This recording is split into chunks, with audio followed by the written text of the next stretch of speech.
की गंगोत्री से बही ज्ञान की धारा है। हम युग का निर्माण करेंगे, यह संकल्प हमारा है। हम बदलेंगे, युग बदलेगा, यही हमारा नारा है। सद्विचार घर घर पहुँचाएं, यह कर्तव्य हमारा है।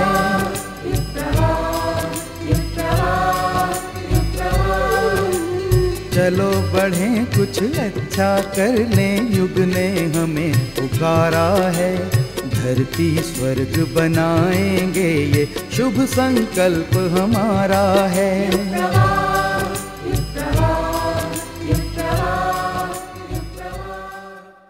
नमस्कार, युग प्रवाह में आप सभी का स्वागत है।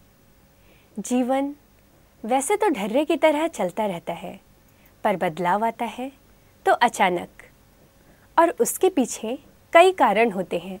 कभी कभी आदमी ठोकरों से सीख लेता है, कभी कभी परिस्थितियाँ कुछ सिखा देती हैं, कभी कभी दूसरों को देखकर शिक्षा लेता है, तो कभी खुद की ही बुद्धि कुछ अच्छी बात पकड़ लेती है। परंतु इन सब से अलग एक और भी कारण है, जो बहुत ही अनोखा और बहुत ही प्रभावशाली है। वह है महापुरुषों की संगति, उनकी अमृतवाणी। यह संगति या वाणी ऐसी शक्तिशाली है कि वह न केवल मनुष्य के स्वभाव को बदलती है, बल्कि उनके संस्कारों तक को पलट देती है, जीवन की दिशाधारा ही मोड़ देती है। तो आइए हम आपको सुनाते हैं युग की दिशा को मोड़ देने वाली युग पुरुष की अमृतवाणी।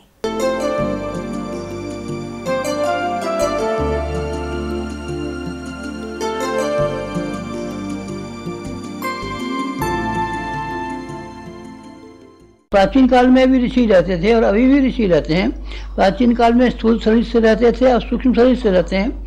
उसके साथ में हमारे गुरु ने, मार्गदर्शक ने, भगवान ने हमारा संबंध जोड़ा और ये कहा कि जब भी युग बदलते रहे हैं तब ऋषियों को भूमिका निभानी पड़ी है, तो ये भी वो भूमिका निभानी चाहिए। तो मैंने वहाँ जो उनसे सीखा था वो तो किया ही, लेकिन आप लोगों के लिए भी वो सब चीज़ें मुहैया बनी रहें, इसलिए उसकी एक नकल बना करके, स्थापना प्रतीक बना करके यहाँ हरिद्वार शांति कुंज में भी रखा है। हिमालय में जो काम होते रहे हैं वो काम यहाँ भी किया है। यहाँ भी किया है ताकि आप लोगों को हिमालय के वो दुर्गम स्थान जाना जहाँ आपके लिए संभव न हो, वहाँ आप जा सकें, जा नहीं सकें तो यहाँ आप देख सकें। हिमालय में व्यास जी हुए थे और व्यास जी ने वहाँ तप किया था और 18 पुराण और अन्य ग्रंथ लिखे थे। गणेश जी उनके सहायक थे। वो कार्य हमने भी यहाँ किया है शांत कुंज में, और शांत कुंज में ला करके 18 पुराणों के भाष्य, 4 वेदों के भाष्य, उपनिषदों के भाष्य, दर्शनों के भाष्य, स्मृतियों के भाष्य, आरण्यकों के भाष्य, ये सारे के सारे ग्रंथों को हमने यहाँ बना करके रख दिया, यानी व्यास जी की नकल की। व्यास जी वो थे। इसके अलावा हमने पातंजलि की नकल की। पातंजलि ने योगाभ्यास करने का उस समय के लोगों को का क्रम सिखाया था।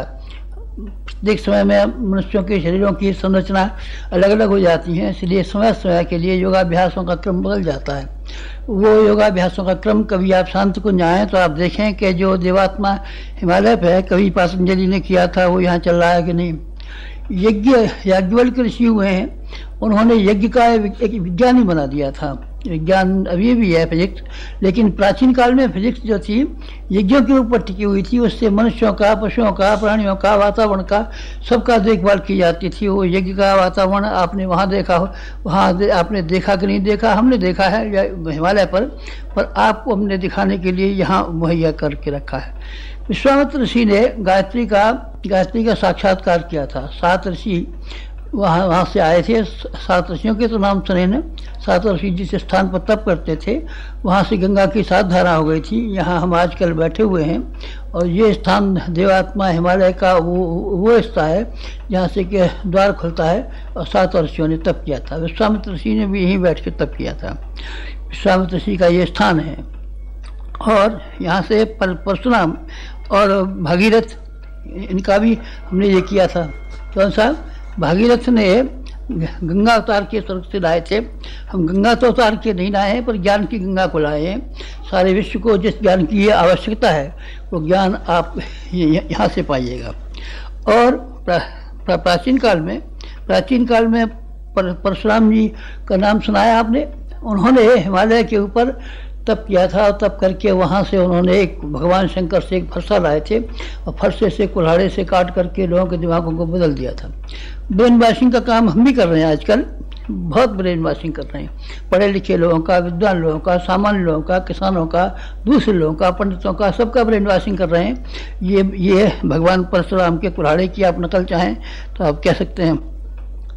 जमदग्नि ने उत्तरकाशी में प्राचीन काल में एक अरण्यक बनाया था जिसमें परिव्राजक तैयार होते थे, परिव्राजक जगह जगह भेजे जाते थे, सारे विश्व में वो काम करते थे। आप यहाँ आइए शांत कुंज में देख लीजिए, उसकी नकल हमने बना दी है। नकल इसलिए बना दी है कि जो प्रेरणा हमको हमारे मास्टर ने हिमालय ले जा करके उससे संबंध जोड़ करके संबंध बना दिया, वो आपको यहाँ मिल सके। इसके अलावा नारद जी का नाम सुना है।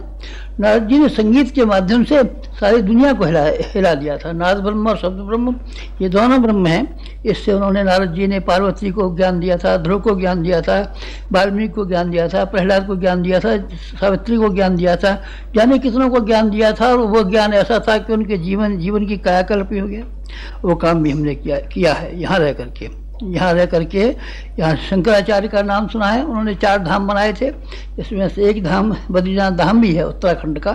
बाकी धाम रामेश्वरम है, द्वारका है, ये जगन्नाथ है। हमने 2400 शक्तिपीठें बनाई, आप यहाँ देख सकते हैं। और दूसरी जगह भी जा करके आप देख सकते हैं वो काम जो कि हमारे गुरु ने हमको हिमालय देवात्मा हिमालय के साथ जोड़ करके किया, वो सब काम हमने यहाँ कर डाले। ऋषियों की विशेषता है, ऋषियों की विशेषताओं को हमने, जो बाकी और भी हुए हैं, एक कणाद ऋषि हुए हैं, इन्होंने विज्ञान और अध्यात्म का समन्वय किया था। ब्रह्मवर्चस्व आपने यहाँ देखा है, इसमें विज्ञान और अध्यात्म का समन्वय करने का हम प्रयास कर रहे हैं। यानी सारे के सारा देवात्मा हिमालय का एक छोटा सा मंदिर, ऐसा भव्य मंदिर जैसा सारे संसार भर में कहीं भी नहीं है।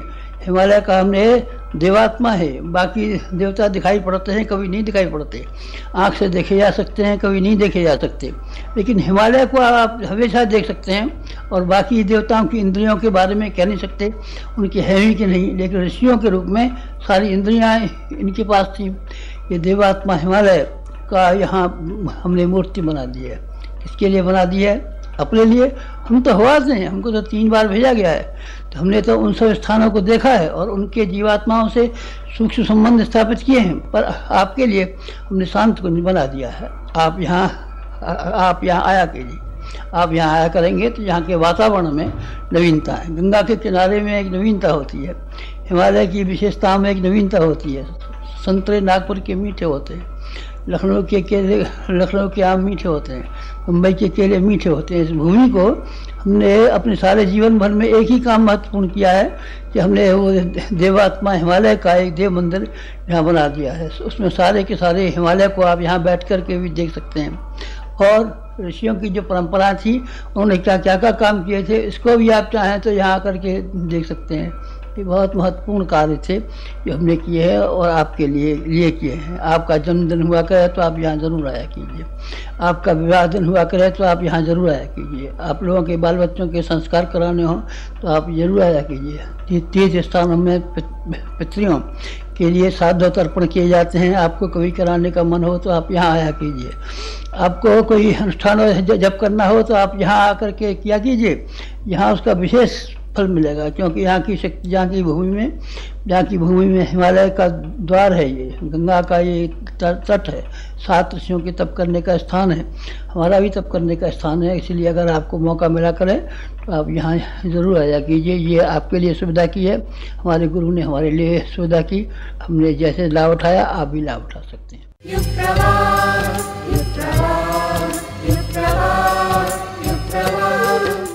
यह तो सभी जानते हैं कि बूंद बूंद से सागर भर जाता है। सूत के एक एक रेसे से मिलकर मजबूत रस्सी बन जाती है और टनों वजन उठाने में सक्षम होती है।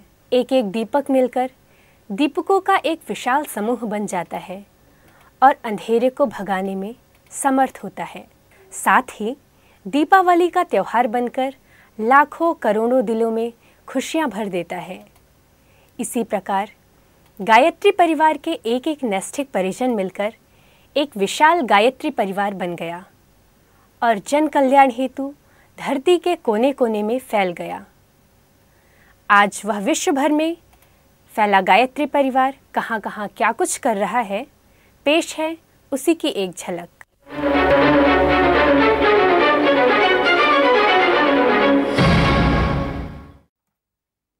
नमस्कार, गायत्री परिवार के समाचारों में आपका स्वागत है। युग ऋषि पंडित श्रीराम शर्मा आचार्य जी के जन्म शताब्दी महोत्सव 2011 को सफल बनाने के उद्देश्य से शांति कुंज से 5 सुसज्जित दिव्य रथ यात्रा निकाले गए। शांति कुंज प्रमुख परम श्रद्धेय डॉक्टर प्रणव पांड्या जी एवं परम श्रद्धेया शैल जी ने रथों में स्थापित दिव्य शक्ति कलश एवं ऋषि युग्म की चरण पादुकाओं का पूजन कर उन्हें विदा किया। ये सभी रथ युग पुरुष के संदेश को जन जन तक पहुंचाने एवं शताब्दी महोत्सव को सफल बनाने हेतु भारत के विभिन्न प्रांतों में जाकर भ्रमण कर रहे हैं। ये कहां कहां किस प्रभाव के साथ भ्रमण कर रहे हैं, देखिए उनकी झलक। कसकर कमर खड़े हो जाओ, गुरु विचार जग में फैलाओ, ऋषि विचार जग में फैलाओ। जन्म शताब्दी की यह बेला सृजनशील अभियान चलाओ। जन्म शताब्दी की यह बेला सृजनशील अभियान चलाओ। कसकर कमर खड़े हो जाओ, गुरु विचार जग में फैलाओ, ऋषि विचार जग में फैलाओ। दिव्य योजना युग निर्माण, कृषि अनुशासन युग निर्माण। दिव्य योजना युग निर्माण, कृषि अनुशासन युग निर्माण। हम है ऋषियों की संतान, लक्ष्य हमारा युग निर्माण। हम है ऋषियों की संतान, लक्ष्य हमारा युग निर्माण। लक्ष्य हमारा युग निर्माण, है हमारा युग निर्माण। लक्ष्य हमारा युग निर्माण, है हमारा युग निर्माण। यही हमारा है अभियान, करना ही है युग निर्माण। यही हमारा है अभियान, करना ही है युग निर्माण। करना ही है युग निर्माण, प्रथम करेंगे निज निर्माण। करना ही है युग निर्माण, प्रथम करेंगे निज निर्माण। प्रखर चलाएंगे अभियान, होकर रहेगा युग निर्माण। प्रखर चलाएंगे अभियान, होकर रहेगा युग निर्माण। होके रहेगा युग निर्माण, मिट जाएगा भ्रम अज्ञान। होके रहेगा युग निर्माण, मिट जाएगा भ्रम अज्ञान। सब में विकसेगा सद्ज्ञान, होके रहेगा युग निर्माण। सब में विकसेगा सद्ज्ञान, होके रहेगा युग निर्माण। दिव्य योजना युग निर्माण, कृषि अनुशासन युग निर्माण। दिव्य योजना युग निर्माण, कृषि अनुशासन युग निर्माण। दक्षिणी प्रांतों के परिजनों के नैष्ठिक प्रयास तथा श्री अश्विनी शुभाराव के नेतृत्व में आयोजित हैदराबाद का 108 कुंडीय गायत्री महायज्ञ सफलता के साथ संपन्न हुआ। कार्यक्रम का शुभारंभ भव्य कलश यात्रा से हुआ, जिसमें सैकड़ों भाई बहनों ने बड़े उत्साह के साथ भाग लिया। कलश यात्रा के यज्ञ स्थल पहुंचने पर आदरणीय डॉक्टर साहब ने पुष्प वर्षा कर उसका स्वागत किया।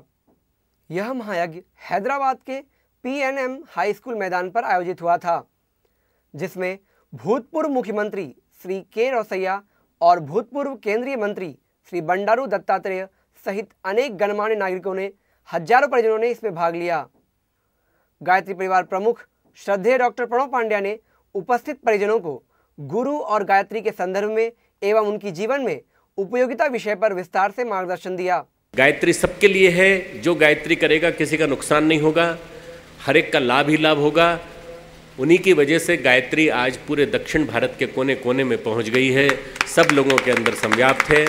और वही गायत्री मंत्र हम आपको देने जा रहे हैं, जिसके माध्यम से गुरु के साथ जुड़ी हुई गायत्री आपके जीवन में लाभ करेगी।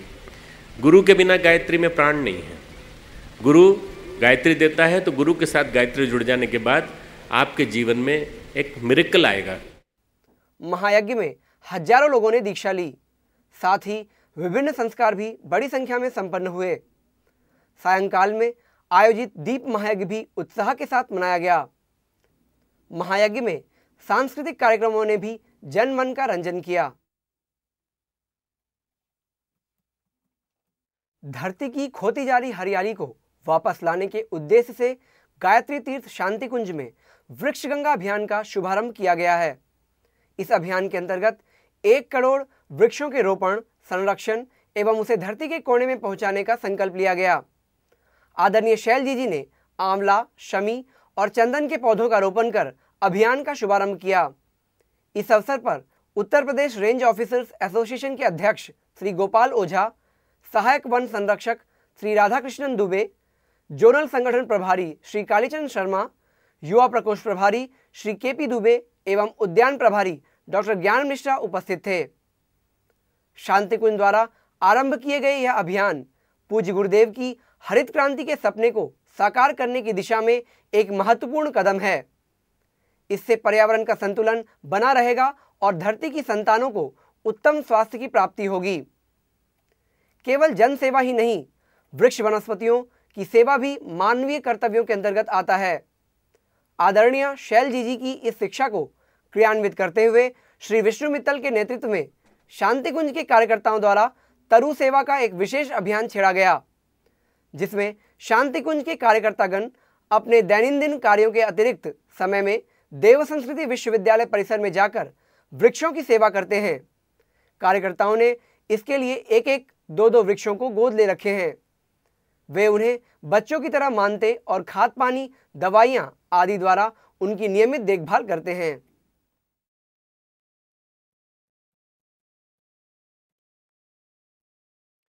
स्वर्गीय बलदेव प्रसाद मिश्र की स्मृति में गायत्री विद्यापीठ, केसर नगर, राजनांदगांव, छत्तीसगढ़ में आयोजित छत्तीसगढ़ जन प्रतिष्ठा व्याख्यान श्रृंखला का विशेष समारोह उल्लास के साथ संपन्न हुआ। छत्तीसगढ़ शासन जनसंपर्क विभाग द्वारा आयोजित इस समारोह में ब्रह्मवर्चस्व शोध संस्थान के निदेशक डॉक्टर प्रणव पांड्या जी ने अध्यात्म और विज्ञान के बारे में गंभीर चर्चा करते हुए दोनों में समन्वय स्थापन कैसे हो, इस विषय पर विस्तार से मार्गदर्शन दिया। धारणा धर्म इत्याहु धर्मो धारयति प्रजा, जो धारण करने से प्रजा की रक्षा करे और जो धारण करने से हमारे अपने आप की धर्म की भी रक्षा जहाँ होती है, धर्मो रक्षति रक्षितः, वो धर्म है। ये धर्म वो चीज़ है, ये धर्म वो नहीं है जिसके नाम पे लड़ाइयाँ हुई हैं मजहब के नाम पर, और ये कहा जाता है मेरा मजहब तेरे मजहब से ज़्यादा बड़ा। आपस में संप्रदायवाद के नाम पे जो संघर्ष हुए हैं मित्रों, वो सारे एक धुरी पर मिटाए जा सकते हैं। वैज्ञानिक अध्यात्मवाद की धुरी पर सारा के सारा सांप्रदायिक उन्माद, सारा सांप्रदायिक विद्वेष मिटाया जा सकता है कि सबके भगवान मिलकर के केवल एक हैं। सद्गुण, सत्प्रवृत्ति, आदर्श और उसके साथ वैज्ञानिकता की दृष्टि, यदि ये रखा जाएगा तो मित्रों मैं नहीं समझता कि कहीं किसी प्रकार की गलतफहमी किसी के मन में रहेगी। प्रदेश के मुख्यमंत्री माननीय डॉक्टर रमन सिंह ने समारोह की अध्यक्षता करते हुए शांति कुंज की इस विचारधारा का हृदय से स्वागत किया। मैं अपने आप को सौभाग्य मानता हूं कि इतने अच्छे विधानसभा, इतने अच्छे लोकसभा के लोगों ने मुझे अवसर दिया कुछ काम करने का। उसको मेरी कोशिश होगी कि मैं कुछ न कुछ बेहतर कर सकूं, और एक बेहतर इसलिए कि ये अवसर मिला कि डॉक्टर साहब को मैंने यहाँ आमंत्रित किया और आ गए हैं। ये मेरे लिए सौभाग्य है और राजनांदगांव के लिए सौभाग्य का विषय है, क्योंकि राजनांदगांव को हम अपना घर समझते हैं और ये गायत्री विद्यापीठ का परिसर उसका आंगन है और इस आंगन में गुरुजी का मंदिर है, तो इससे ज़्यादा पवित्र स्थान मेरे लिए कुछ नहीं हो सकता था आज के आयोजन के लिए। उन्होंने अपने प्रदेश में वैज्ञानिक अध्यात्मवाद के विस्तार के लिए गायत्री परिवार द्वारा किए जा रहे प्रयासों को पूरा सहयोग देने के साथ संस्कारधानी राजनांदगांव में देव संस्कृति विश्वविद्यालय की स्थापना की घोषणा की। इस अवसर पर मुख्यमंत्री जी की धर्मपत्नी श्रीमती वीणा सिंह और कलेक्टर श्री सिद्धार्थ कोमल सिंह परदेसी के अलावा सांसद श्री मधुसूदन यादव, पाठ्य पुस्तक निगम के अध्यक्ष श्री अशोक शर्मा, महापौर श्री नरेश डाकलिया, जिला पंचायत अध्यक्ष श्री दिनेश गांधी, पूर्व सांसद श्री प्रदीप गांधी, हरीश गांधी, गायत्री परिवार के श्री नंद किशोर सुरजन एवं श्री जुगल किशोर लड्डा आदि मुख्य रूप से उपस्थित थे।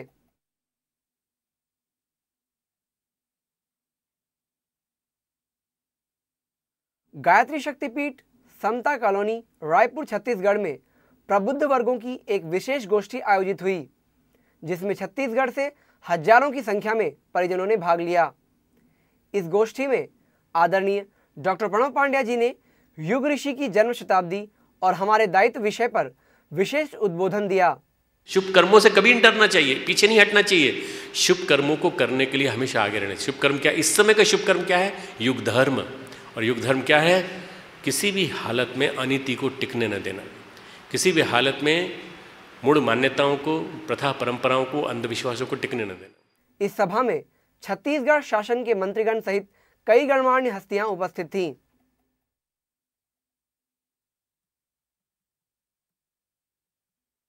अफ्रीका के Gayatri canning factory 3 power street Germiston Gauteng में 51 कुंडीय गायत्री महायज्ञ का आयोजन हर्षोल्लास के साथ संपन्न हुआ।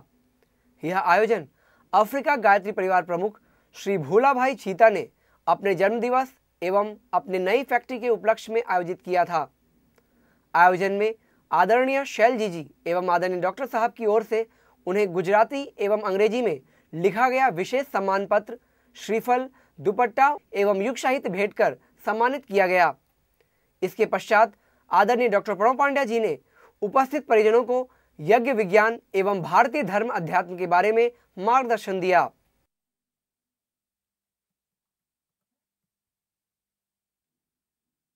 शांति कुंज के दिव्य प्रांगण में 9 जून को एक विशेष कार्यक्रम आयोजित हुआ, जिसमें गायत्री परिवार प्रमुख श्रद्धेय डॉक्टर प्रणव पांड्या जी एवं निवृत्तमान शंकराचार्य स्वामी सत्यमित्रानंद गिरी ने सेवा चेतना का पंडित श्रीराम शर्मा आचार्य विशेषांक के रूप में विमोचन किया। यह पत्रिका भाऊराव देवरस सेवा न्यास लखनऊ की अर्धवार्षिक पत्रिका है, जिसे न्यास प्रमुखों ने जनवरी से जून 2011 अंक को विशेषांक के रूप में प्रकाशित कर युग पुरुष को श्रद्धांजलि स्वरूप भेंट किया है।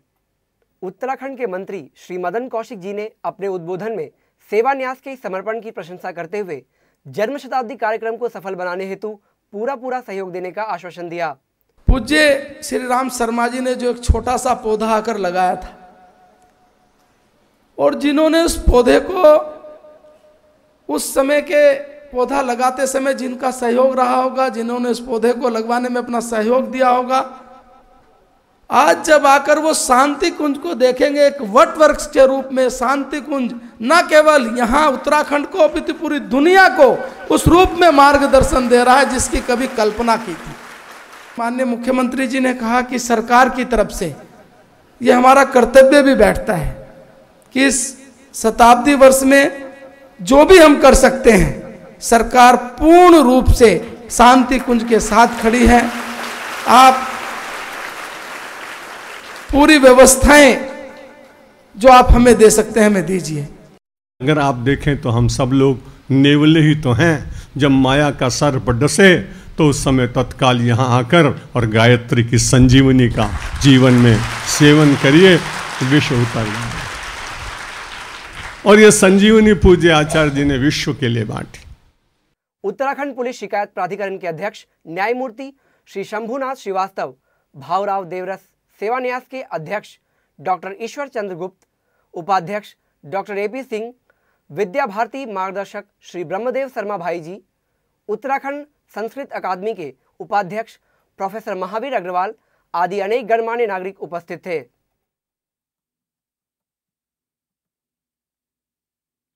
मध्य प्रदेश के मुख्यमंत्री माननीय श्री शिवराज सिंह चौहान ने गायत्री तीर्थ में पधारकर अखंड दीपक का दर्शन किया। तत्पश्चात गायत्री परिवार प्रमुख आदरणीय डॉक्टर प्रणव पांड्या जी एवं आदरणीय शैल जी से आशीर्वाद लिया। आदरणीय डॉक्टर साहब एवं आदरणीय शैल जी ने मंगल तिलक एवं युग साहित्य भेंट कर उनका सम्मान किया। इसके बाद माननीय मुख्यमंत्री जी शांति कुंज के व्यवस्थापक कार्यालय में Gauri Shankar Sharma ji, doctor OP Sharma, doctor Brijmohan Gaur आदि से मिले और प्रदेश में चल रही विकास योजनाओं पर चर्चा की।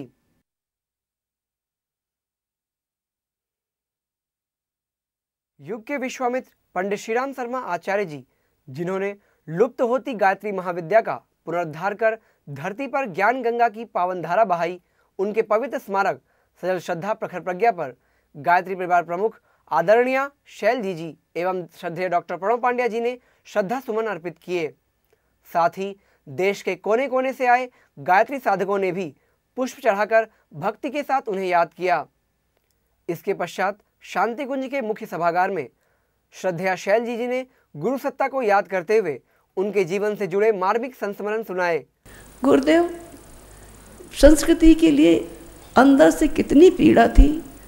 अंतिम दिनों की बात है, हम लोग साथ में बैठे थे, गुरुदेव बात कर रहे थे, बात करते करते एकदम गंभीर हुए पूछने लगे, बेटा ईसा सूली पे चढ़े हैं, मरते ईसा को कोई पानी दे सकेगा? मुंह से एकदम निकला बच्चों से, गुरुदेव कहाँ है ईसा, कौन है ईसा, किसको पिलाना है पानी? गुरुदेव उठे और कहने लगे, पहचान सको तो पहचानो, ये ईसा जिसने सारी दुनिया के लिए, स्वाधीनता के लिए, संस्कृति के लिए अपना सब कुछ दांव पे लगाया है। क्या न्यौछावर कर सकोगे संस्कृति के लिए?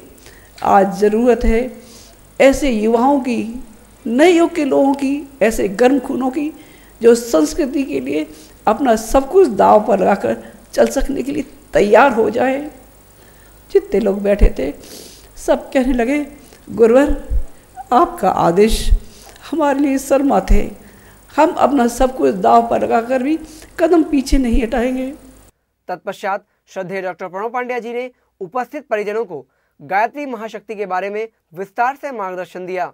युग शक्ति को आप ये मत मानिए कि केवल भारत की है, वो भारतीय संस्कृति, भारतीय सभ्यता का आधार तो है ही। भारतीय संस्कृति, भारतीय सभ्यता का आधार होने के अलावा गायत्री युग शक्ति है, सारे समाज की है, सारे जन जन की है। हम लोगों को एक संदेश देती है गायत्री कि हमें सबके साथ साहचर्य स्थापित करना चाहिए। पर्व पर विभिन्न संस्कार भी संपन्न हुए।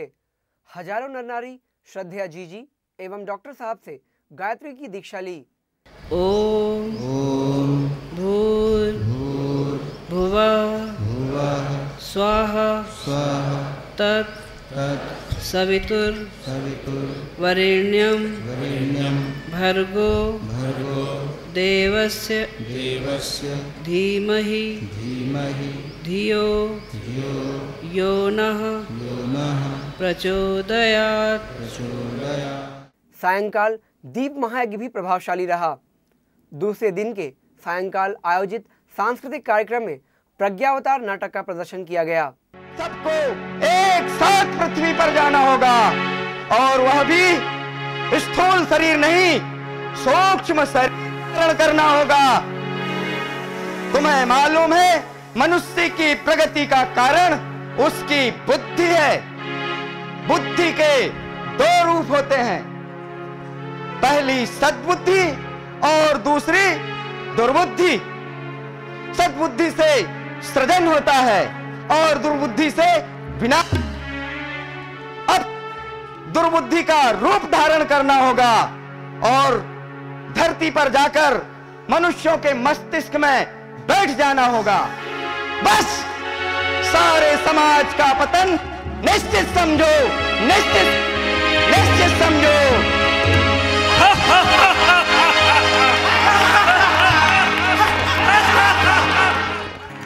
गुरुदेव शुक्राचार्य के आज्ञानुसार इस धरती में एक छद्म ब्राह्मण के रूप में आया हूँ। गुरुदेव की आज्ञानुसार महामक्कार पूंजीपति के रूप में इस धरती पे आया हूँ। मैं इस धरती पर भ्रष्ट शासक के रूप में आया हूँ। मैंने प्रशासन तंत्र को भ्रष्ट कर दिया। मैं दुर्योधन हूँ, दुर्योधन। मैंने भी अपना काम बखूबी निभाया। आज शायद ही ऐसा कोई घर मिले जहाँ महाभारत ना छिड़ा हो। क्या गरीब, क्या धनवान, पढ़े लिखे, अनपढ़, सभी परिवारों में संपत्ति के बंटवारे को लेकर हाहाकार मचा हुआ है। मेरे बहकावे में आकर आज का वैज्ञानिक जन कल्याणकारी आविष्कारों को छोड़कर एटम बमों और विनाशकारी हथियारों के निर्माण में लगा है। परिस्थितियां बड़ी विकट हैं। सारे राक्षस एक साथ धरती पर आ गए हैं और वे छद्म रूप धारण कर हमें चुनौती दे रहे हैं। अब वो शरीरधारी नहीं, दुर्बुद्धि के रूप में मानव मस्तिष्क में बैठकर पूरी दुनिया को बर्बाद कर रहे हैं। ऐसी स्थिति में इस समस्या का निराकरण सद्बुद्धि की अधिष्ठात्री देवी जगत जननी माता गायत्री ही कर सकती हैं। मेरे पुत्रों, वर्तमान युग की समस्याओं के निराकरण के लिए हमें एक विश्वव्यापी विचार क्रांति अभियान छेड़ना होगा। मैं नए युग के निर्माण के लिए प्रज्ञा अभियान आंदोलन के रूप में 24वां अवतार धारण करने जा रही हूँ। अतः हमेशा की तरह मेरे पुत्र विष्णु तुम्हें इस अवतार लीला की प्रत्यक्ष एवं प्रमुख भूमिका संपन्न करने के लिए महाकाल के रूप में अवतरित होगे। हे विष्णु, तुम शीघ्र ही अवतरित होकर मेरी साधना करो और जन जन तक मेरा विस्तार करो। मेरी सारी शक्तियां तुम्हारे अधीन रहेंगी। गायत्री चेतना केंद्र बंगलोर द्वारा एक विशेष स्वच्छता अभियान आयोजित किया गया, जिसमें कर्नाटक राज्य के धर्मस्थला नगर में 5 प्रमुख स्थानों की सफाई की गई। ये जगह है मंजुनाथ स्वामी के मंदिर परिसर, ग्राम पंचायत धर्मस्थला, नेत्रावती नदी, राम क्षेत्र एवं उजीरे तिराहा के आसपास। इन जगहों की सफाई करके काफ़ी मात्रा में कचरा निकाला गया। इस सफाई अभियान में लगभग 250 लोगों ने भाग लिया, जिनमें राम क्षेत्र में स्वामी श्री ब्रह्मानंद सरस्वती, समाज सेवी श्री कृष्णप्पा जी गुडिगारू, मंजुनाथ स्वामी के प्रमुख स्वामी श्री वीरेंद्र हेगड़े जी, उजिरे ग्राम पंचायत एवं धर्मस्थला ग्राम पंचायत के अध्यक्ष, उपाध्यक्ष आदि प्रमुख हैं। इसी के साथ समाचार समाप्त हुए। नमस्कार।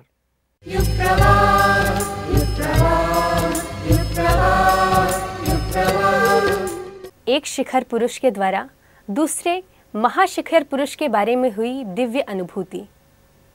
अब आपके मन में प्रश्न उठ रहा होगा कि वह शिखर पुरुष कौन है और उन्हें किस महाशिखर पुरुष की अनुभूति हुई। तो आइए हम आपको बताते हैं। यह शिखर पुरुष हैं भारत माता मंदिर के संस्थापक पूर्व शंकराचार्य स्वामी सत्यमित्रानंद गिरी जी महाराज, जिन्हें महाशिखर पुरुष गायत्री के परम सिद्ध साधक पंडित श्री राम शर्मा आचार्य जी का कुछ अनमोल सानिध्य प्राप्त हुआ। ज्ञान और तप से भरे संन्यास मार्ग पर चलने वाले श्री गिरी जी महाराज को उस शिखर सानिध्य के पलों में कैसा अनुभव हुआ, यह जानते हैं उन्हीं की जुबानी। अखंड मंडलाकारं व्याप्तं येन चराचरं तत्पदं दर्शितं येन तस्मै श्री गुरुवे नमः। आहार निद्रा भय मैथुनम च सामान्यमेतत् पशुभिर्नराणां धर्मो हि तेषाम् अधिको विशेषो धर्मेण हीना पशुभिः समाना।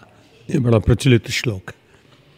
तो बहुत कम लोग होते हैं जो धर्ममय जीवन जीकर और स्वयं भी आत्मसंतुष्ट होकर विश्व को संतुष्टि प्रदान करते हैं। परम तपस्वी वेद मूर्ति पूज्य श्री राम आचार्य महाराज ऐसे एक महापुरुष थे जिन्होंने जो कहा वो जिया।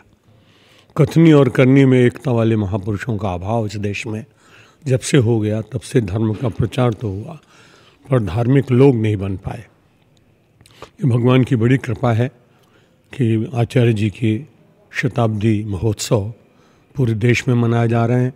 विशेष रूप से शांति कुंज और देव संस्कृत विश्वविद्यालय, गायत्री परिवार, युग निर्माण योजना मिलकर हरिद्वार में जो बड़ा कार्यक्रम होने वाला है उससे तो देश में एक सात्विक क्रांति संभव है। समाज अनुकरण करता है, इसलिए जब यहाँ हजारों लोग अच्छे कार्य में जुड़े हुए हैं उनका वो विराट स्वरूप जब दिखाई पड़ेगा तो दूसरों के मन में भी इस सात्विक मार्ग पर चलने की इच्छा जागेगी।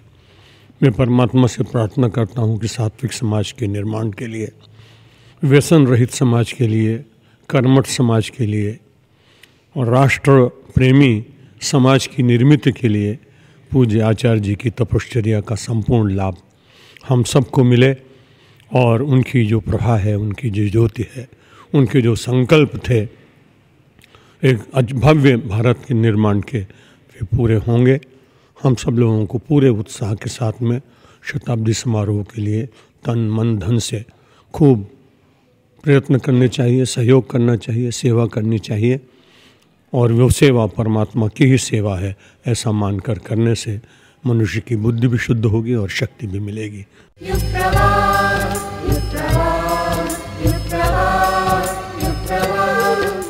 शरीर को तंदुरुस्त, मन को दुरुस्त और आत्मा को पुष्ट बनाने का सर्वश्रेष्ठ उपाय है योग। इससे ना तो कोई साइड इफेक्ट होता है और ना ही कोई मोटी रकम खर्च करनी होती है। बस थोड़ा सा समय दीजिए और हो गया योगाभ्यास। तो लीजिए, करिए बिना पैसे का योगाभ्यास और रखिए तन, मन और जीवन को चुस्त दुरुस्त।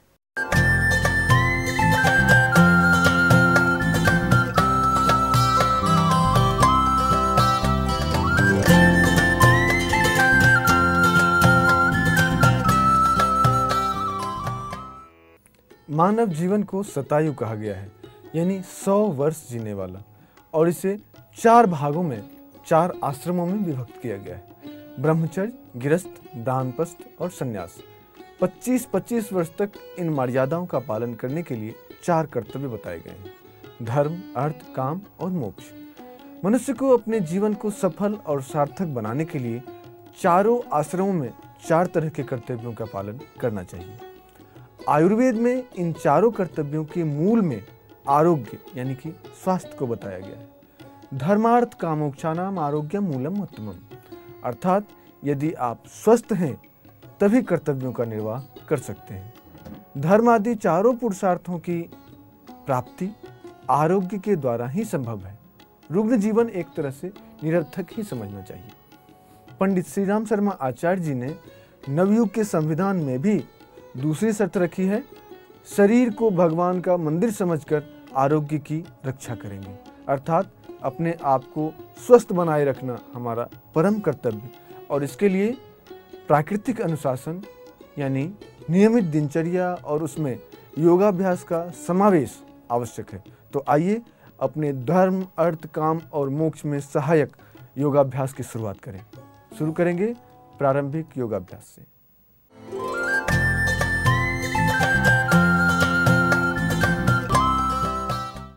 आइए अब हम आपको बताते हैं सूक्ष्म व्यायाम के बारे में। आज का सूक्ष्म व्यायाम हमारे पैरों की मांसपेशियों को दृढ़ बनाने के लिए, शरीर को लचीला बनाने के लिए है। आज के व्यायाम में कुछ शक्ति बल की क्रियाएं भी हमने जोड़ी हैं। आइए प्रारंभ करते हैं सूक्ष्म व्यायाम का अभ्यास। इसके लिए सबसे पहले पीठ के बल सीधे ज़मीन पे लेट जाएंगे। सूक्ष्म व्यायाम के लिए आप अपने दोनों पैरों को मिला के रखें, हथेली को ज़मीन से लगा के रखें, गर्दन सीधी रहेगी। धीरे से लेफ्ट लेग को बेंड करते हुए चेस्ट के पास लाएंगे। दोनों हाथों की हथेलियों से आपस में ग्रिप करते हुए श्वास को छोड़ते हुए गर्दन को ऊपर की ओर उठाएंगे। प्रयास करेंगे सिर को घुटने से लगाने का।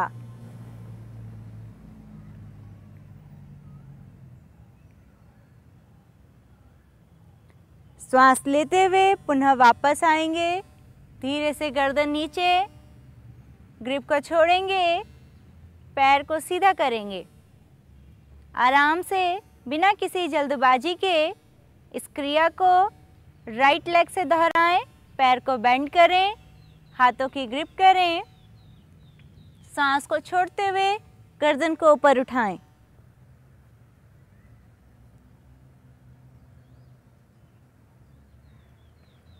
लगातार 1 to 10 टाइम इस क्रिया को दोहराते रहेंगे। 1 से 10 बार दोहराने के पश्चात दोनों पैरों से इस क्रिया को दोहराएं। यदि आप चाहें तो विश्राम भी कर सकते हैं। शवासन की स्थिति में विश्राम करने के पश्चात दोनों पैरों से इस क्रिया को दोहराएं। दोनों पैरों को मोड़ें, घुटनों को चेस्ट की तरफ लाएं, हाथों की ग्रिप करें, श्वास को छोड़ते हुए गर्दन को ऊपर उठाएं।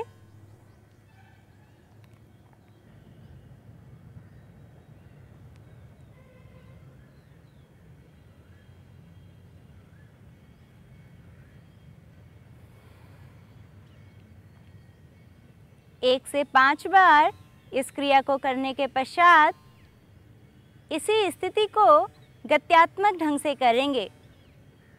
पुनः वापस इसी स्थिति में आए और झटके के साथ आगे पीछे इस क्रिया में गति देंगे। गत्यात्मक पवन मुक्तासन।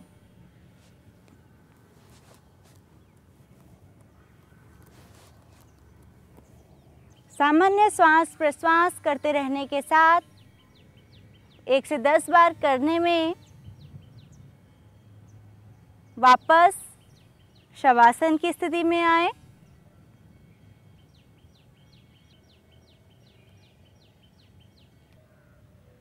विश्राम करने के पश्चात सहज स्थिति में आए। करवट लेके बैठने की स्थिति में आएंगे। बाईं करवट लें।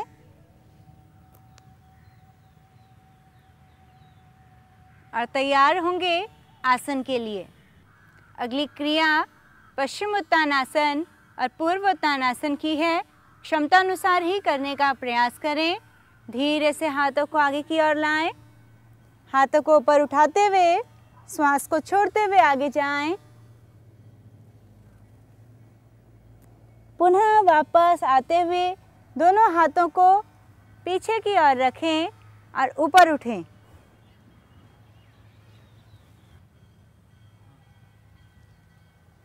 श्वास को छोड़ते हुए नीचे आएंगे। श्वास को लेते हुए ऊपर उठेंगे।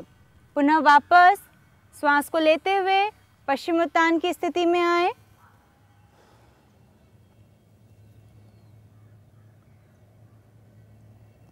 श्वास को छोड़ने के बाद श्वास को लेते हुए ऊपर उठेंगे। पुनः श्वास को भीतर की ओर लें और ऊपर उठें।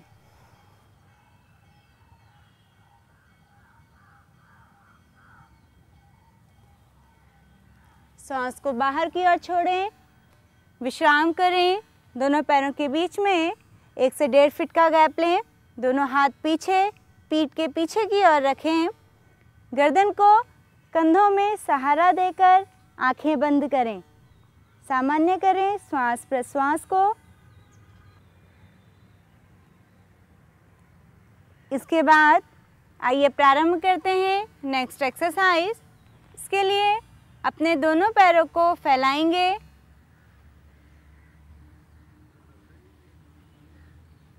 दो से 2.5 फीट के गैप में दोनों पैरों को फैलाएं। कमर गर्दन सीधी रखें। दोनों हाथों की आपस में ग्रिप करेंगे। अब प्रारंभ करेंगे बिना घुटने उठाए। बाएं से दाएं की ओर गति देंगे। श्वास को छोड़ते हुए आगे, श्वास को लेते हुए पीछे की ओर। कोहनियों को सीधा रखें। लगातार श्वास प्रश्वास के साथ इस क्रिया को करते रहें। 1 से 10 बार करने के बाद विपरीत दिशा में राइट टू लेफ्ट इस क्रिया को दोहराएं। ध्यान रहे श्वास प्रश्वास की गति में ध्यान रखें।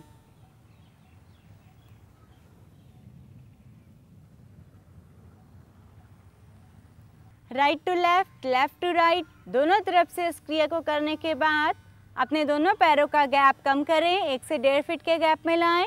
दोनों हाथों को पीछे ले जाकर विश्राम करें।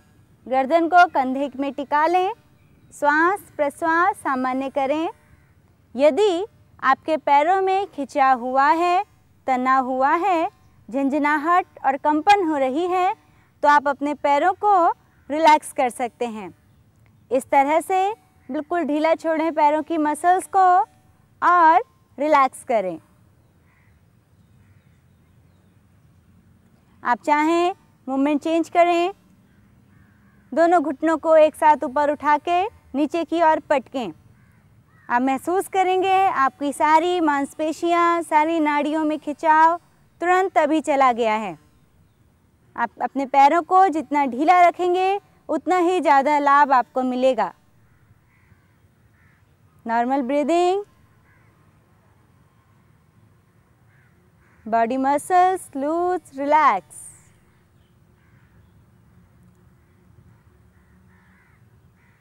अगले मूवमेंट के लिए तैयार होंगे।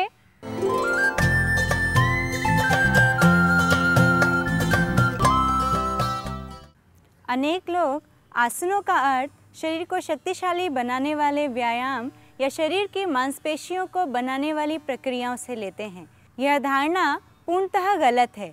आसन न तो शरीर को झटके के साथ की जाने वाली कोई क्रिया है और न ही यह अनावश्यक मांसपेशियों को बनाने वाला कोई व्यायाम है। आसन शरीर की वह स्थिति है जिसमें आप पूर्णतः शांत, स्थिर और एकाग्र रहते हैं। यह आसनों का अभ्यास स्वास्थ्य लाभ तथा रोगोपचार के लिए भी किया जा सकता है। अच्छे स्वास्थ्य लाभ के लिए आज हम आपको बताते हैं मत्स्येंद्र आसन का अभ्यास। इस आसन के अभ्यास से पीठ की मांसपेशियों की मालिश होती है, नाड़ियों को शक्ति प्रदान होती है व स्पाइनल को लचीला बनाया जा सकता है। इस आसन के द्वारा डायबिटीज़, कॉन्स्टिपेशन, डिस्पेप्सिया तथा यूरिनरी प्रॉब्लम्स को भी हम ठीक करते हैं। ध्यान रहे, कभी भी झटके के साथ ज़बरदस्ती इस आसन का अभ्यास नहीं करेंगे। आइए प्रारंभ करते हैं मत्स्येंद्र आसन का अभ्यास। सबसे पहले बाएं पैर को धीरे से मोड़ेंगे। हाथ की सहायता से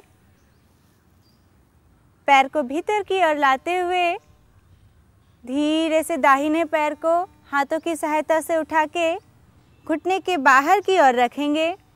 ध्यान रहे, एड़ी के ऊपर आपको नहीं बैठना है, आपकी एड़ी बाहर की ओर ही रहेगी।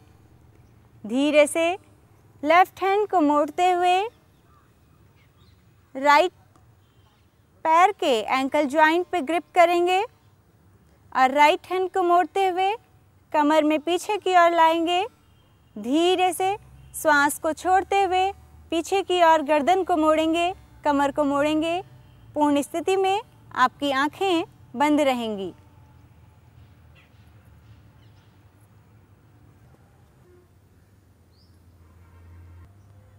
वापस आते समय धीरे से आंखों को खोलते हुए गर्दन को सीधा करेंगे।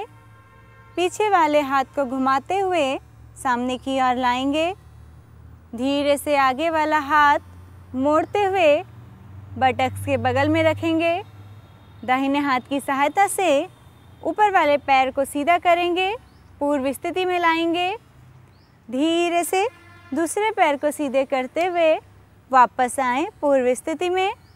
ध्यान रहे, आसन को करते हुए शरीर में किसी भी तरह का कोई भी झटका आप नहीं देंगे, क्षमता अनुसार ही करने का प्रयास करेंगे।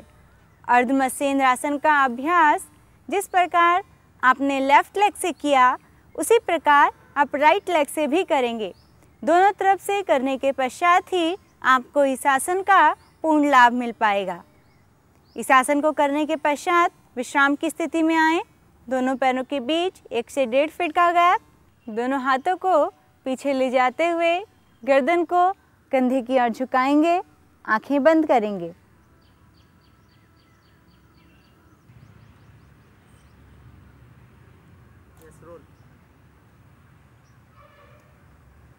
विश्राम की स्थिति में श्वास प्रश्वास को सामान्य करने का प्रयास करेंगे। 3 बार गहरा श्वास प्रश्वास लेने के बाद सामान्य सहज करेंगे श्वासों को। पूर्ण रिलैक्सेशन के बाद सहज स्थिति में वापस आ जाएंगे।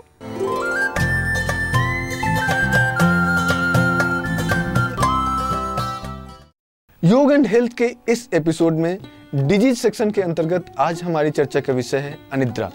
आज हम आपको बताएंगे अनिद्रा के लक्षण, कारण और बायोमैकेनिज्म के साथ साथ योगाभ्यास के माध्यम से इसे कैसे दूर किया जाए। निद्रा कोई समय की बर्बादी नहीं है, यह एक आवश्यक शारीरिक मांग है जिसकी भरपाई शरीर के सुचारू रूप से कार्य करने के लिए की ही जानी चाहिए।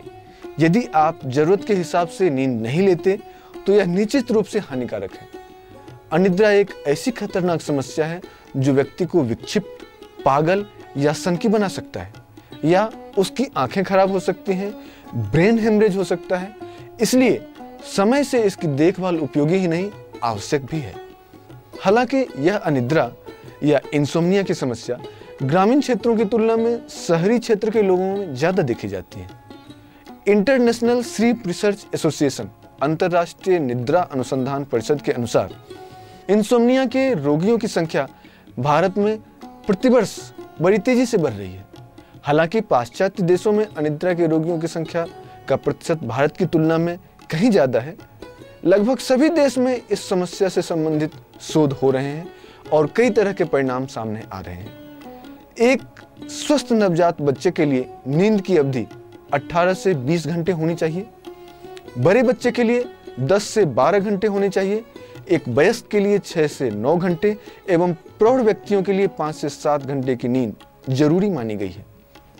आइए इस रोग के लक्षण, कारण, बायोमैकेनिज्म एवं यौगिक उपचार के बारे में विस्तार से बात करें।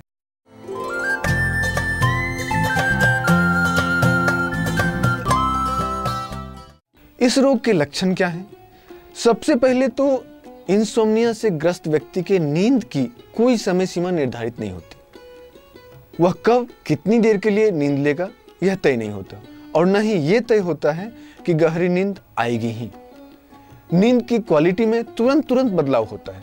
व्यक्ति की याददाश्त एवं एकाग्र होने की क्षमता दिन के समय कम होने लगती है। इसके अलावा भावनात्मक असंतुलन, आपसी तालमेल की कमी, सुस्ती एवं कार्यों के प्रति अरुचि हो जाती है। इस समस्या के कई कारण हैं। सबसे सामान्य कारण है चिंता, फिक्र, कार्य की अधिकता तथा अत्यधिक थकान। इसके साथ ही दबी हुई इच्छाएं, बदले की भावना, क्रोध तथा आवेश आदि भी इंसोम्निया के कारण बन सकते हैं। कब्ज, अजीर्ण, रात में आवश्यकता से अधिक भोजन, चाय कॉफी का अत्यधिक सेवन या भूखे पेट बिस्तर पर जाना भी इस रोग का कारण हो सकता है। सिगरेट पीना एवं नींद के लिए चिंता करना यह भी अनिद्रा की स्थिति ला सकता है। निद्रा मनुष्य को प्रकृति की दी हुई एक अमूल्य उपहार है। शरीर के प्रभावशाली तरीके से कार्य करने के लिए विश्राम आवश्यक है। बॉडी के डिफेंस सिस्टम को नॉर्मल फंक्शन हेतु केवल और केवल नींद के माध्यम से ही पूरी हो सकती है। यह न केवल हमें शारीरिक विश्रांति एवं आंतरिक प्रसन्नता देती है, बल्कि इस दौरान हमारे सेल्स, हमारे टिश्यूज जो इंज्योर्ड हो गई हैं, उन्हें भी ट्रीट करती है, क्योर करती है। निद्रा एक तरह से हमारी जीवनी शक्ति के रूप में कार्य करती है, क्योंकि ऐसी कई बीमारियां हैं जिसमें केवल आराम की आवश्यकता होती है।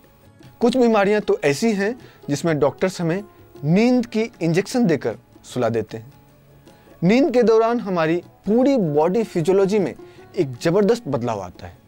इस दौरान हमारे श्वसन गति, हृदय गति, रक्तचाप, शरीर का तापमान आदि में एक सकारात्मक कमी देखी गई है। साथ ही हमारी मांसपेशियां शिथिल हो जाती हैं, आंखें विश्राम कर लेती हैं। निद्रा की कमी हमें बुरी तरह से प्रभावित करती है। लंबे समय की जागृति इन सभी ऑर्गन्स को विश्राम में तो रोकती ही है, साथ ही हमारे नर्वस सिस्टम में भी इम्बैलेंस ला देता है। इस वजह से कभी तो मानसिक बीमारियों का खतरा बन जाता है और कभी ब्रेन सेल्स के डैमेज हो जाने का खतरा हो जाता है। इस वजह से हमारी मेमोरी, कंसंट्रेशन आदि में भी कमी आ जाती है। व्यक्ति अकर्मण्य एवं सुस्त होने लगता है। यूं तो बाजार में हर तरह की नींद लाने वाली दवाइयां उपलब्ध हैं और हर वर्ष नई दवाइयां बाजार में आ रही हैं, लेकिन इससे न केवल हमारी प्राकृतिक नींद गायब होती है, बल्कि इसके साथ ही कई साइड इफेक्ट को भी हम झेलने के लिए मजबूर होते हैं। योग का अभ्यास न केवल स्नायुविक तनाव को कम करता एवं रक्त संचार को बेहतर करने का कार्य करता है, बल्कि उसके माध्यम से सभी भावनात्मक असंतुलन एवं मानसिक परेशानियों से निपटने में भी सहायता मिलती है। योगाभ्यास के क्रम में जल नीति एवं कपालभाति आदि क्रियाएं अत्यंत उपयोगी हैं। सबसे पहले यह देखना चाहिए कि यदि अत्यधिक थकान की वजह से यह समस्या है तो संधि संचालन यानी जॉइंट्स लूजनिंग एक्सरसाइज करनी चाहिए, और यदि अकर्मण्यता की वजह से यह समस्या है तो सूर्य नमस्कार या प्रज्ञा योग व्यायाम के कुछ चक्र करने चाहिए। इसके पश्चात शवासन करना लाभदायक होता है। यदि यही नींद आ जाए तो बहुत अच्छा है। साथ ही उज्जयी एवं शीतली प्राणायाम का अभ्यास क्षमता अनुसार 5 से 10 मिनट करना उपयोगी होता है। रात्रि को बिस्तर पर जाते समय भ्रामरी प्राणायाम या गायत्री मंत्र का जप भी अच्छी नींद लाता है। अनिद्रा से छुटकारे के लिए योग निद्रा सबसे इफेक्टिव एवं उपयोगी तकनीक है। इस प्रक्रिया के बारे में हम आगे के एपिसोड में चर्चा करेंगे। तब तक के लिए धन्यवाद।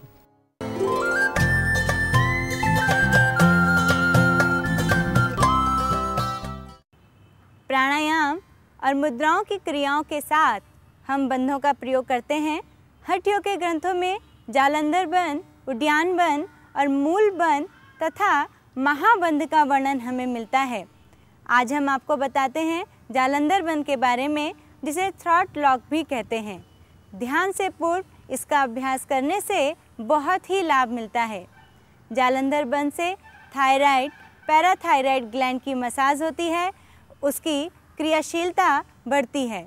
कुछ लोग थायराइड ग्लैंड के असंतुलित हो जाने के कारण बौने रह जाते हैं या मोटे होने लगते हैं। ये सभी समस्याएं जालंधर बंध के अभ्यास से नियंत्रण में आती हैं। कुछ सावधानी भी हमें इस बंध में रखनी पड़ती हैं। जालंधर बंध का अभ्यास सर्वाइकल स्पॉन्डिलाइटिस, उच्च रक्तचाप, हृदय रोगी के व्यक्ति को नहीं करना चाहिए। तो आइए अब हम आपको बताते हैं जालंधर बंध का अभ्यास करने की विधि क्या है।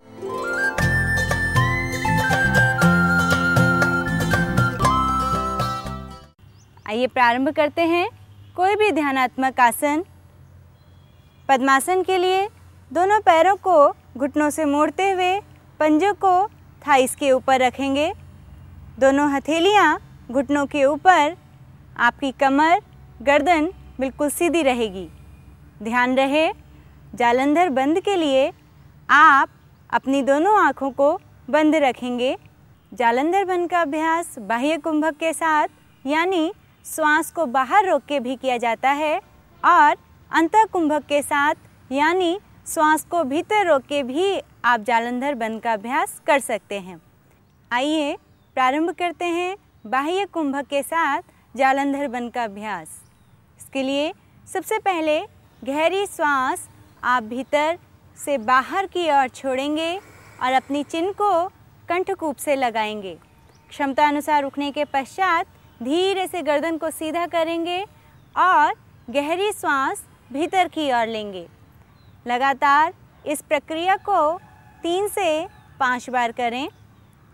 क्षमता अनुसार आप अपनी आवृत्ति को बढ़ा भी सकते हैं।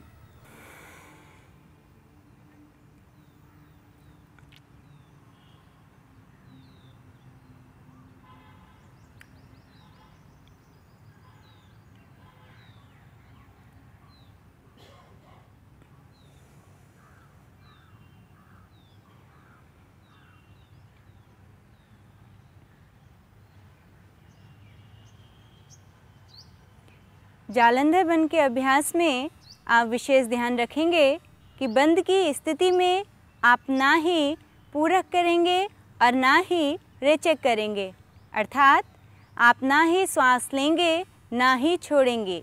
गर्दन को सीधा करके ही श्वास प्रश्वास की गति को आप प्रारंभ करेंगे। जालंधर बंध के राउंड कंप्लीट होने पर आप आंखें बंद करके ही शांत बैठे रहेंगे। बंध के पश्चात जो अनुभूति आपको हुई है उसके प्रति स्वयं की सजगता को बढ़ाएंगे। जालंधर बंध लगाने के पश्चात जो शांत मन, तनाव मुक्त, चिंता मुक्त स्थिति जो आपने धारण करी है उसके प्रति सजग होंगे, पूर्ण शांति का आनंद लेंगे। सहज स्थिति के लिए धीरे से अपने पैरों को खोलेंगे। सबसे पहले ऊपर वाले पैर को सीधा करेंगे, उसके बाद दूसरे पैर को सीधा करेंगे। धीरे से दोनों पैरों के बीच में गैप लें। दोनों हाथों को पीछे रखते हुए सपोर्ट लेते हुए शरीर को ढीला छोड़ें। आप चाहें थोड़े से खिंचाव के साथ पुनः पैरों की मांसपेशियों को ढीला छोड़ सकते हैं। पैरों को आराम देने के पश्चात सामान्य स्थिति में आ जाएं।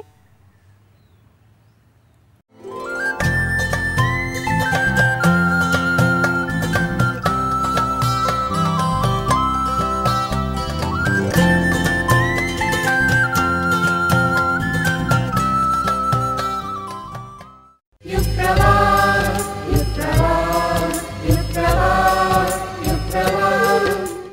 भारत की प्राचीन संस्कृति से लेकर आज की सभ्यता तक के लंबे सफ़र की महत्वपूर्ण जानकारी देता धारावाहिक मंथन। मंथन हमें हमारी उस विरासत की झांकी कराता है जिसकी हमें कल्पना तक नहीं होती, जबकि उससे हमें अच्छी अच्छी सीखें मिलती हैं। तो आइए देखिए उसकी अगली कड़ी।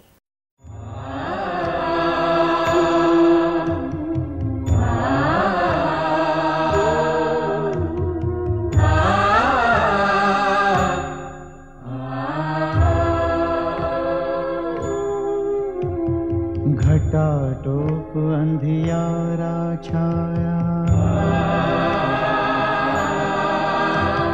घटाटोप अंधियारा छाया, कुछ ना देखे सूझे ना, भटके मन की व्यथा घनेरी, कोई न समझे बूझे ना, कोई न समझे बूझे ना।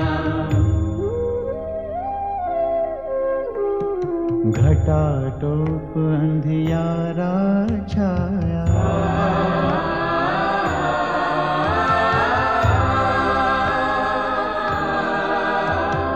वही गगन है वही है सूरज, वही चांद सितारे हैं, बदल गया है सिर्फ मनुज ही, बदले रिश्ते सारे हैं। छिपी ज्ञान की कस्तूरी है, छिपी ज्ञान की कस्तूरी है, एक तुम्हारे ही मन में, मंथन करके पाओ उसको, सुगंध फैले जीवन में, सुगंध फैले जीवन में, सुगंध फैले जीवन में। पूर्ण गर्भा वसुंधरा प्रकृति का परिधान पहने युगों के परिवर्तन की साक्षी रही हैं। युगों के परिवर्तन के साथ साथ मानव स्वभाव में भी बदलाव आता रहा है। परिस्थितियां बदली, विचार बदले, सतयुग का त्याग और बलिदान की भावनाएं धीरे धीरे स्वार्थ की संकीर्णता में खोने लगी। श्रद्धा और विश्वास डगमगाने लगे। पाप के पंख में मानव जाति धंसने लगी। तो पृथ्वी पर बढ़ते पापों को धोने के लिए आई पतित पावनी गंगा। लोगों ने गंगा स्नान कर स्वयं को पवित्र तो किया, परंतु गंगा में स्नान कर लेने से ही क्या मुक्ति का मार्ग खुल जाएगा? संवृद्धं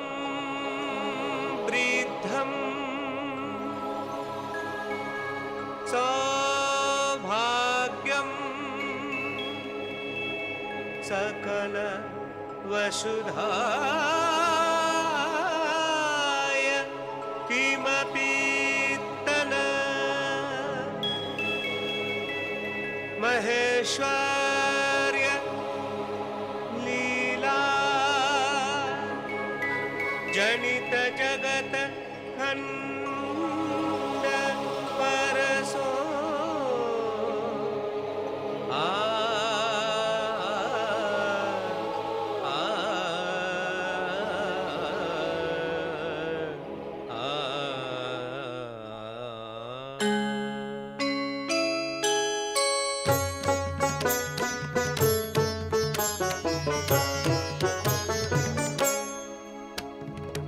अंबर से उतरी धरती पर, अंबर से उतरी धरती पर गंगा बहती जाए। मानव के पापों की नैया को ही पार लगाए। एक बूंद गंगा का पानी, एक बूंद गंगा का पानी लाखों पाप मिटाए। चलो नहा लो गंगा माँ की धारा तुझे बुलाए। जय माँ गंगे, हर हर गंगे, जय माँ गंगे, हर हर गंगे।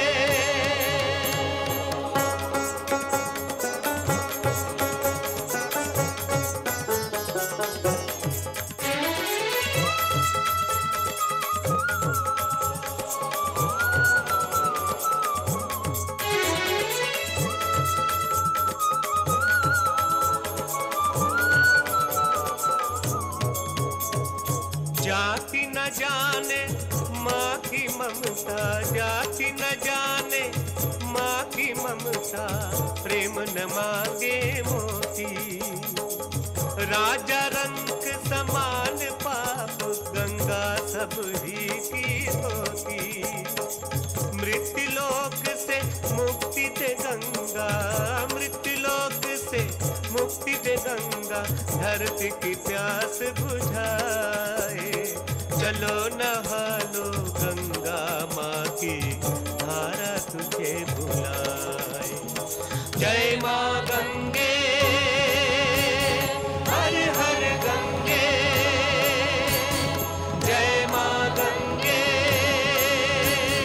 हर हर गंगे।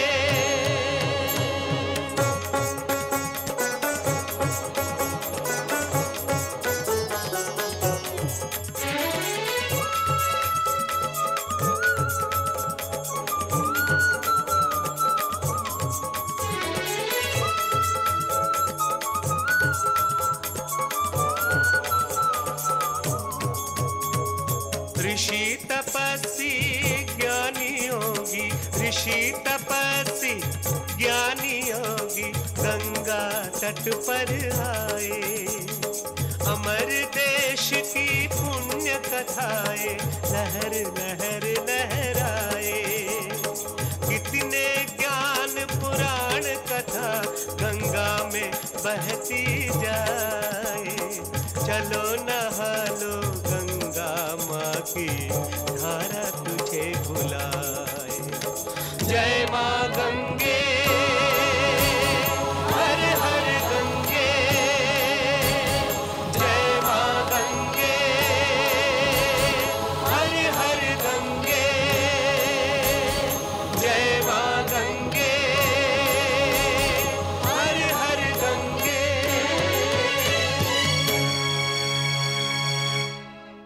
पृथ्वी कितनी सुंदर है देव, प्रकृति का मनोरम दृश्य, पावनी वसुंधरा के आंचल की तरह लहराता हुआ समुद्र और उनका मुकुट ये हिमालय, आपका प्रिय स्थान कैलाश और मानसरोवर, आपकी जटा से निकलकर प्रवाहित होती हुई गंगा तो मानो स्वर की वैभव गाथा सुनाती बहती जा रही है। परंतु देव, आज गंगा तट पर भक्तों की ये अपार भीड़ क्यों? भूल गई? आज सोमवती अमावस्या है। आज गंगा स्नान का विशेष महत्व है। वो क्यों स्वामी? आज के दिन गंगा स्नान करने से मनुष्य के जन्म जन्मांतर के पाप धुल जाते हैं और वे स्वर्ग के अधिकारी होते हैं। तो क्या कोई भी गंगा में केवल स्नान करके स्वर्ग पहुंच सकता है, चाहे वो कितना ही बड़ा पापी क्यों ना हो? नहीं प्रिय, सभी नहीं। तो क्या इतनी भक्तों की भीड़ में? नहीं देवी, कोई कोई ही स्वर्ग प्राप्त कर सकेगा। वो कोई कोई कैसे भक्त होंगे प्रभु? मैं देखना चाहती हूँ। कृपा कर मुझे उन भक्तों को दिखाइए। तो फिर चलो गंगा तट पर और स्वयं अपनी आंखों से देखो, पर हमें अपने वेश बदलने होंगे। मैंने जैसा कहा वैसा करो।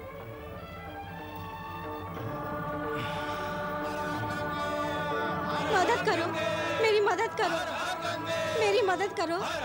देखो मेरे पति बीमार है, इनको गंगा स्नान करने में मेरी मदद करो, मेरी मदद करो, कोई मेरी मदद करो, मेरी मदद करो, कोई इनको भी गंगा स्नान करवा दो। मैं असमर्थ हूँ। हर हर सुंदरी।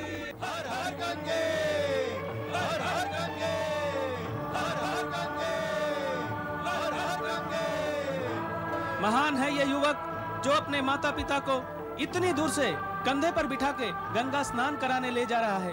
धन्य है वे माता पिता जिनके वंश में ऐसे धर्मपरायण पुत्र ने जन्म लिया।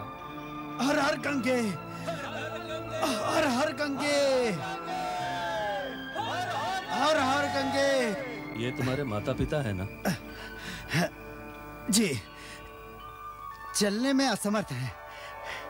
आज सोमवती अमावस्या है ना, इन्हें गंगा स्नान की इच्छा हुई, इसलिए इन्हें गंगा स्नान कराने के लिए ले जा रहा हूँ।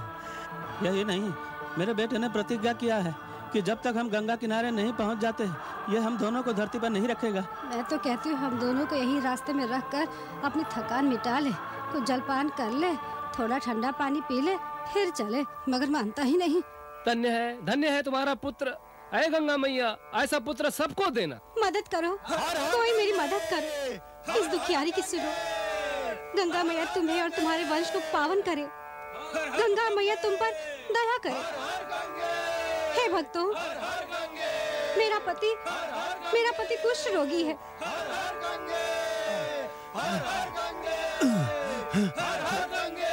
मदद करो, मेरी मदद करो,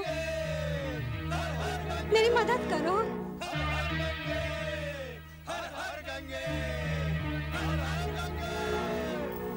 वाह, कितनी सुंदर लड़की है। अगर इसे मैं अपनी घरवाली बना लूं, तो मेरे माता पिता को उनकी सेवा के लिए उन्हें एक बहुरानी मिल जाएगी। क्या हुआ बेटा? नहीं, कुछ नहीं। बेटा, तू बहुत थक गया है रे। देख, तेरे से ठीक से चला भी नहीं जा रहा। गंगा किनारा तो अब पास ही है, तू थोड़ा आराम कर ले, फिर चलना।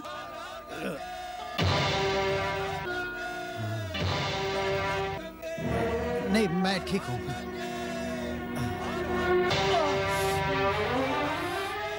अरे रे बेटा, चोट लग गई, हमें यहीं पर उतार दो। अपने चोट लगे पाँव का उपचार कर लो, उसके बाद चलना। परंतु माँ, मेरी शपथ भंग हो जाएगी और बड़ा पाप होगा। कुछ नहीं होगा, तुम्हें हम अपनी सौगंध देते हैं। हमें यहीं पर उतार कर पहले अपना उपचार करो, ये मेरा आदेश है। जो आज्ञा पिताजी।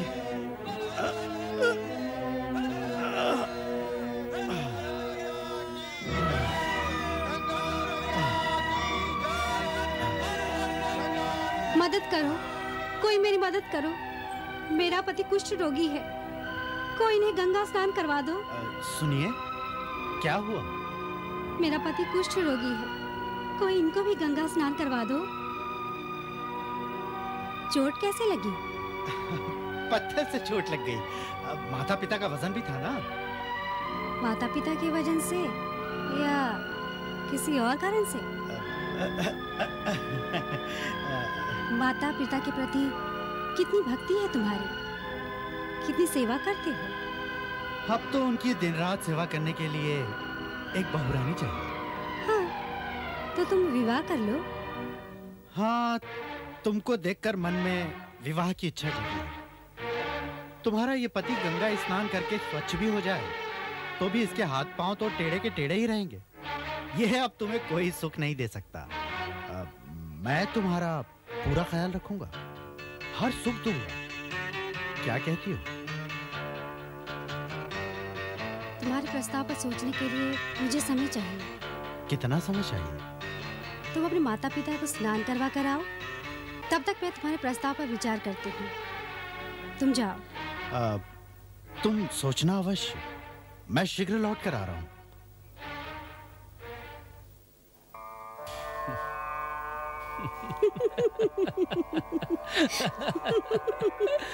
देखा प्रिय, मुझसे विवाह करना चाहता था, मुझे अपने प्रस्ताव पर सोचने के लिए कहकर गया है। वो जब लौट कर आएगा उसे मैं क्या उत्तर दूं स्वामी? उसे गंगा स्नान करके आने में विलंब है। हर हर गंगे, हर हर गंगे। मदद करो, कोई मेरी मदद करो, मेरे पति को गंगा स्नान करवाओ। तुम लोग चलो, मैं आता हूँ। कितनी अच्छी लड़की है। हाँ, कितनी अच्छी लड़की है। इससे विवाह करके मैं फिर युवा बन जाऊंगा। आ रहा हूँ, आ रहा हूँ, आ रहा हूँ। हे सुंदरी, मैं आ रहा हूँ, आ रहा हूँ, मैं आ रहा हूँ। मैं असमर्थ हूँ, दया करो मुझ पर, मदद करो। हर हर गंगे, मेरी मदद करो। हर हर गंगे। तेरे पति ने पूर्व जन्म में बहुत से पाप किए हैं। आपको कैसे पता? मैं ज्योतिषी हूँ, शास्त्र का ज्ञान है मुझे। इस पापी की अर्धांगिनी के रूप में इसके पाप का आधा कष्ट तुम भोग रही हो, अन्यथा तुम्हें तो दास दासियों की सेवा में रहकर संसार का सुख भोगना चाहिए था।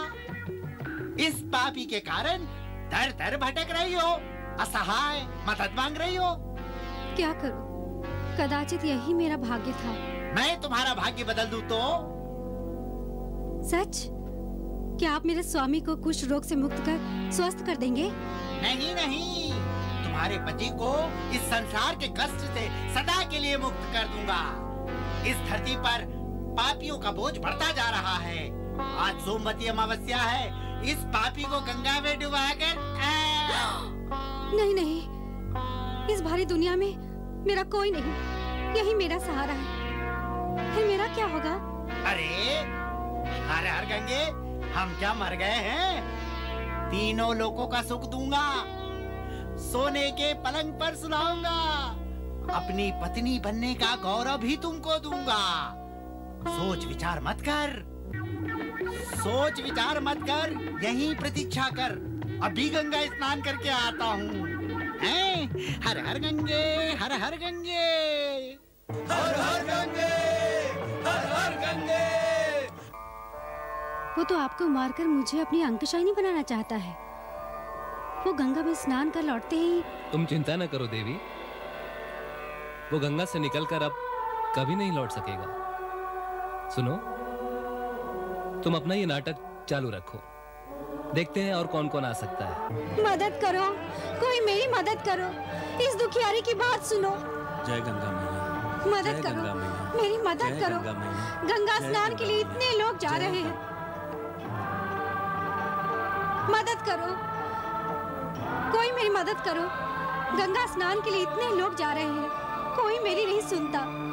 मुझे मदद करो, मेरे पति को स्नान कराओ गंगा में, मदद करो। कहिए, क्या कष्ट है आपको? मैं आपके किस काम आ सकता हूँ माता?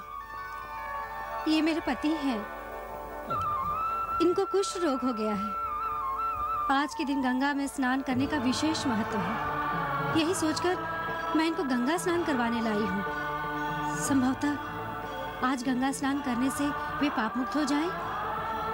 माता, आप महान हो। आप जैसी पतिव्रता नारी का दर्शन कर मैं धन्य हो गया। ये वसुंधरा, ये भारत देश आपकी पतिव्रता पर गौरव करता है। आपके दर्शन के बाद मुझे गंगा में स्नान करने की कोई आवश्यकता नहीं। मेरी आत्मा का मैल धुल गया। आपके पति कितने सौभाग्यशाली हैं, कितने पुण्य किए होंगे जिसने आप जैसे पतिव्रता नारी को अपनी पत्नी के रूप में पाया। आप धन्य हो माता। क्या तुम मेरे पति को स्नान करवाने में मदद करोगे? अवश्य। मैं आपके पति को स्वयं अपने हाथों में उठाकर गंगा के किनारे ले जाऊंगा और स्नान करवाऊंगा। और गंगा मैया से प्रार्थना करूंगा कि इनको कुष्ठ रोग से मुक्ति मिल जाए, ये शीघ्र स्वस्थ हो जाएं। मैं प्रतिदिन भगवान शंकर की पूजा करता हूं, परंतु उन्होंने आज तक मुझे कभी दर्शन नहीं दिए। यदि वे कभी दर्शन देते तो आप जैसी महान नारी का सौभाग्य